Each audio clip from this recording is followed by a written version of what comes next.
There's one with the eyes. It always comes on, and you'll feel your eyes like suddenly go down. And that's a type of another seizure, which is they usually take it and name it as an aura. Like a warning, yeah. Obviously, she's got to be watched all the time. But Lisa is one of the severest cases in the country. You know, she's not. A lot of people, their epilepsies are controlled and can live normally.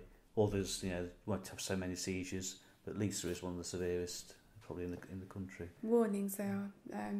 Sometimes they're small. A seizure won't partly arrive. Next size up. Say the second one may arrive, but if it's stronger, you'll feel like a strong coming out of your belly. It pushes you chest, like that. Doesn't it? Like your ribs. And it's like then you know one's going to come. It's like then get yourself. If you've got a cup in your hand or anything, put it down. Or go and sit yourself down. Just don't have that cup with you if you're holding it, because you know a seizure's going to arrive in like seconds. Because Lisa's epilepsy is so severe, she's at risk from SUDEP, which is sudden unexpected death from epilepsy, which we talk quite openly about. You know, it's a known fact that people with severe epilepsy are at risk from death.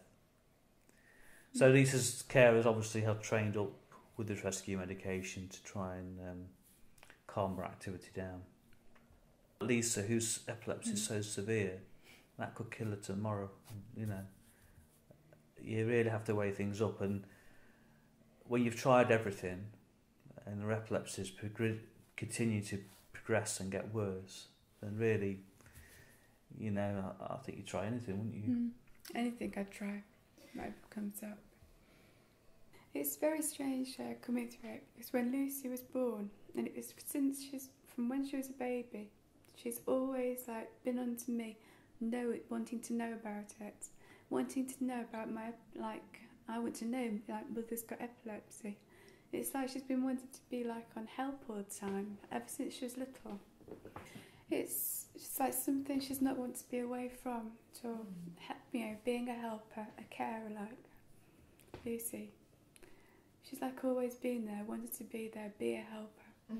If ever Lucy's sleeping at her cousin's house, and suddenly she'll turn around and say, "No, I want to be back home. I want to be with Mum. She needs the help." Lucy's like always had this ever since she was little.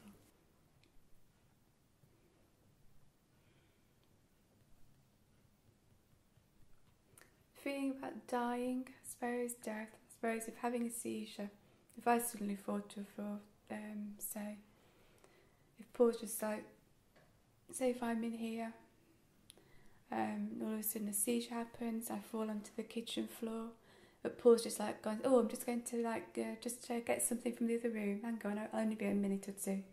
But then again a seizure can happen, and there I am, I'll go to the floor in the kitchen with a seizure. It could happen like that, and you never know. I could be moving around. It could be something like a stronger seizure happening to me. If it can come up, I could be knocking my head onto the floor. I could be banging it into a wall or anything. You could hurt yourself. Hurt yourself, and that it's happened before quite a lot of times. But luckily, won't be I've not found myself die. But you could be maybe taking yourself in that way. It's very, very strange. I mean, quite a few months ago it was, but I was in the bedroom, our bed, and I wasn't well that day, and so being in there, just staring up at the television, and something started making me go so strange, and I felt like I was dying. Words were going from my mouth. Couldn't speak a thing. And I was very heated, hot, and I even when trying to call for Paul, shout for Paul and that, and Lucy in the house, and I couldn't bring speech out of my mouth. It was absolutely awful. What happened then, and that was going on for about an hour or so. Luckily, I called Paul had come near to the hall area, near to our bedroom where I was. And I shouted him in as quick as I could, trying to get as much out of my mouth to call him. When he came in, saw it and noticed, and that's when he saw certain things happening, but just not knowing at all what it was. that was happening to me. Whatever this thing was. No idea.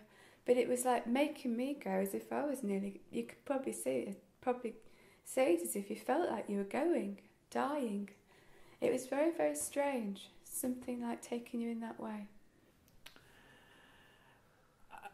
I sort of, I'm very open. We are very open. Yeah. I mean, you have to realise that 1,000 people die from epilepsy every year. And usually it's the people that are uncontrolled. And Lisa is in that category, unfortunately. So we talked about SUDEP many years ago for the first time when Lisa was in London. When it wasn't very well known then, this condition wasn't. Obviously the brain, it's controlling your heartbeat, your breathing, it controls everything. Your brain is like your computer. Yeah, it is scary. But a lot of those deaths are because of an accident, because of the seizures. So, for example, drowning in a bath and things like that, or falling in the shower. With Lisa, you see, she's supervised at all times, so there's somebody there with her at all times. If Lisa had a seizure that she won't come out of, like she described a tonic-clonic earlier, that's probably the most intense, quite nasty seizures that we see. If she didn't come out of that, obviously I'd give her rescue medication, or a member of the family would give her that to calm the brain activity down. And after that, she would sleep. Now, if nobody was there looking after her or able to give her any medication, then she could well lose her life. I don't think there's enough awareness. No. It has improved.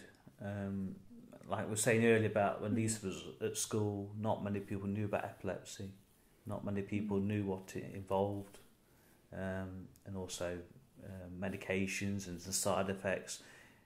It's more than just living with seizures, and it's quite shocking, really. Like we were saying, 600,000 people in the UK have epilepsy.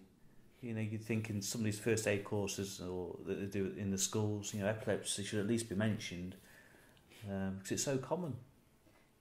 Add to those 600,000 people, a third of those will be on control, but others obviously will have possible other treatments like surgery and that, but there's still a percentage that aren't controlled out there. It's so strange how epilepsy just jumps onto a person, say if someone's, even if it's not an operation, a certain person's got to have. It just suddenly, all of a sudden, it just suddenly then starts on them. It can start for no reason at all. Epilepsy can be a completely healthy person 1 minute, and epilepsy can just start for no reason sometimes. And just arrive on you. I mean, what would you say the impact of charities like Epilepsy Action are having? Well, they have a big impact, but obviously they need money to run. I use the forum for Epilepsy Action and the Epilepsy Society. And that, I like to think, I've helped a lot of people on that board, well, both of them. But obviously it costs money to run. But without those charities, the awareness isn't there. So important. And they don't get government funding, It's all charity work. Have they supported you, the two of you, through what you've been? Yeah, they have. Yes, in the past, we donate to Epilepsy Action anyway. We've also helped them with their latest campaign called Seize Control. Lisa's featured in their magazine, which is on the website. Anybody can look at it. But in there, it gives quite a lot of important information about epilepsy, not just to the sufferer, but also to the families. That's really, really good.